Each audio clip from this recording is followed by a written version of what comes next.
Morning students. आज के class में जिस टॉपिक पर हम लोग चर्चा करने जा रहे हैं उस टॉपिक का नाम है यूज ऑफ कैपेसिटर। कैपेसिटर का उपयोग हम लोग किस जगह करते हैं, कहां पर करते हैं, इसके बारे में आज हम लोग इस क्लास में चर्चा करेंगे। लेकिन इस चर्चा को स्टार्ट करने से पहले हम एक छोटा सा कहानी आपको शेयर करेंगे, जो कहानी काफी इंटरेस्टेड है। हम लोग बचपन से अकबर और बीरबल की कहानी को सुनते आए हैं।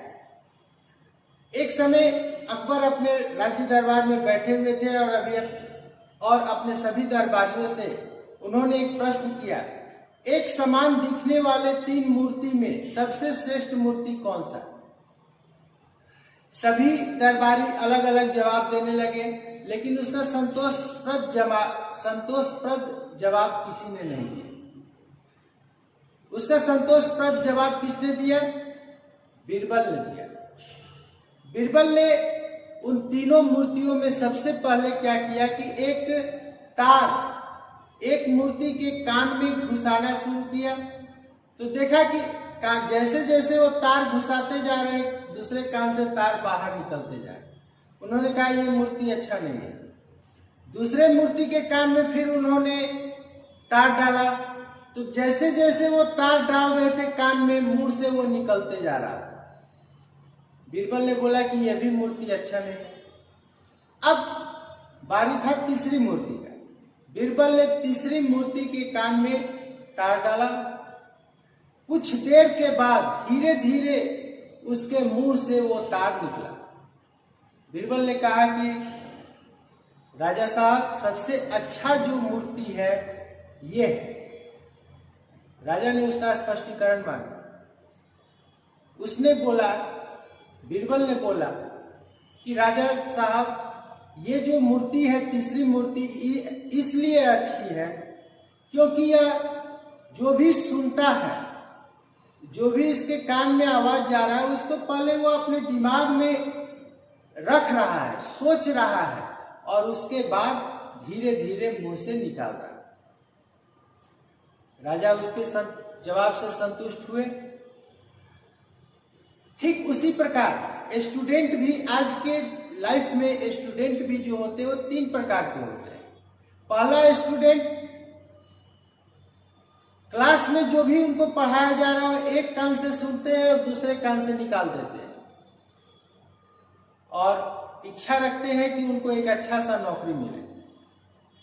जब दिमाग में कोई बात ही नहीं रहेगा तो नौकरी कहां से मिलेगी?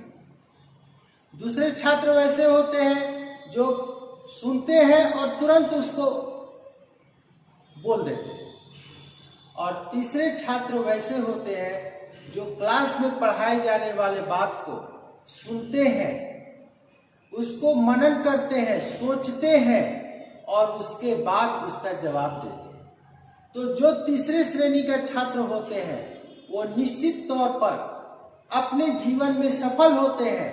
अपने हिसाब के अनुसार, अपने इच्छा के अनुसार उनको सफलता मिलता है। वो जिस क्षेत्र में चाहते हैं उस क्षेत्र में उनको नौकरी मिलता है।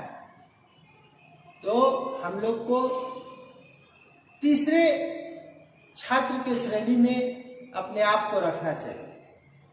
अगर आप ऐसा करते हैं तो निश्चित तौर पर आप सफल होंगे। अब हम लोग क्लास को स्टार्ट करते हैं।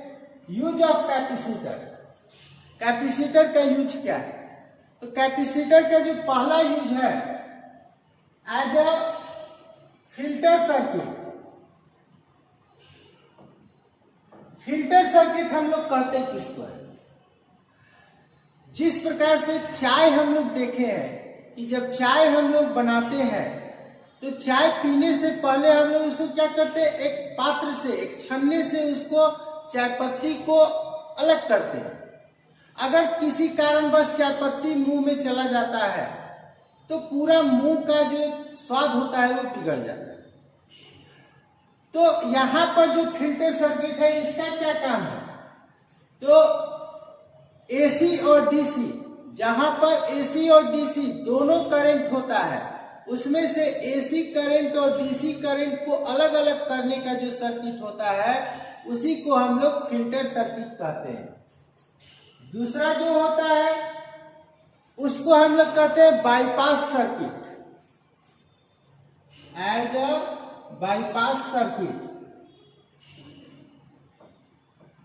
बाईपास सर्किट का मतलब क्या हुआ? तो बाईपास का मतलब हम लोग ऑलरेडी पढ़ चुके हैं अपने रोजमर्रा की जिंदगी में।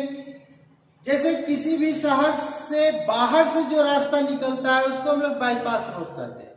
अर्थात जो साधन, जो सवारी हमारे शहर में नहीं जाना चाहिए उसको हम लोग क्या करते हैं, बाहर से बाहर निकाल देते हैं। जिससे क्या होता है कि शहर के ट्रैफिक पर लोड काफी कम पड़ता है।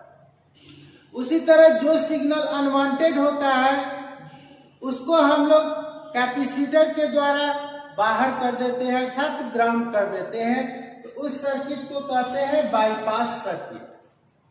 और तीसरा जो है as a coupling circuit, as a coupling circuit. Coupling circuit क्या है? तो हम लोग जानते हैं कि कपलिंग करने का, कपलिंग का मतलब दो स्टेज को जोड़ना। तो यहां पर हम लोग क्या देखते हैं कि सिग्नल जो होता है वह एसी होता है और उस सामान को काम करने के लिए हम लोग डीसी सप्लाई देते हैं। तो वहां पर सिग्नल को बिना किसी रुकावट के एक स्टेज से दूसरे स्टेज में पहुंचाने वाला का काम जो करता है उसको हम लोग कैपेसिटर वहां भी यूज करते हैं। तो वहां पर जो कैपेसिटर यूज होता है उसको हम लोग कहते हैं कपलिंग सर्किट। अब नेक्स्ट जो है 4 number, as a oscillator circuit. Oscillator circuit का मतलब क्या हुआ? ऑक्सीलेटर सर्किट उस सर्किट को कहते हैं जहां पर हम लोग अपने इच्छा के अनुसार जितना फ्रीक्वेंसी चाहते हैं उस फ्रीक्वेंसी को हम लोग जनरेट करते हैं, उत्पन्न करते हैं। तो उस सर्किट को ऑक्सीलेटर सर्किट कहते हैं। तो कैपेसिटर के मदद से ही हम लोग वहां पर फ्रीक्वेंसी को जनरेट करते हैं, फ्रीक्वेंसी को उत्पन्न करते हैं। तो जहां पर फ्रीक्वेंसी उत्पन्न करने वाले सर्किट में अगर कैपेसिटर लगा हुआ है तो वहां पर हम लोग कहते हैं as a coupling circuit. Tuned और ट्रैप सर्किट नंबर 5 है, एज अ ट्यून्ड और ट्रैप सर्किट। ये ट्यून्ड और ट्रैप सर्किट क्या है? ट्यून्ड और ट्रैप सर्किट का मतलब है कि एक में कॉइल के साथ, आगे आप पढ़िएगा, कॉइल के साथ कैपेसिटर अगर पैरेलल में लगा हुआ है और या फिर कॉइल और कैपेसिटर सीरीज में लगा हुआ है। तो यहां पर क्या करता है कि ट्यून्ड सर्किट में उसका काम होता है कि अनवांटेड, इच्छित फ्रीक्वेंसी को, जो फ्रीक्वेंसी हम चाहते हैं उस फ्रीक्वेंसी को या तो ये सेलेक्ट करता है, आगे बढ़ाता है और बाकी को रोक लेता है। तो उस सर्किट को हम लोग कहते हैं ट्यून्ड और ट्रैप सर्किट। अगर हम लोग जिस फ्रीक्वेंसी को चाहते हैं कि वो नहीं पास हो आगे, उसको वो रोक लेगा, तो उसको ट्रैप सर्किट कहेंगे। और जिसमें जो सिग्नल हम चाहते हैं वही सिग्नल केवल आगे आए उसको कहते हैं ट्यून्ड सर्किट। तो कैपेसिटर का यूज इन्हीं सभी सर्किटों में, इन्हीं सभी जगहों पर किया जाता है। इसका यूज हम लोग देखें आज की क्लास में कि कैपेसिटर का यूज हम लोग कहाँ करते हैं। यह भी देखें कि किस सर्किट का काम क्या क्या है। वीडियो आपको अच्छा लगे तो प्लीज इसे लाइक करें, ज्यादा से ज्यादा अपने दोस्तों तक इसे शेयर करें। अगर अभी तक आपने चैनल को सब्सक्राइब नहीं किया, एक बार चैनल को सब्सक्राइब कर ले, बेल नोटिफिकेशन को ऑन कर ले, जिससे इस चैनल पर लोड होने वाले प्रत्येक वीडियो का नोटिफिकेशन आप तक पहुंचता रहे और आप अपने अधूरे ITI क्लास को पूरा कर करके अच्छा सा नौकरी प्राप्त करें। Thank you.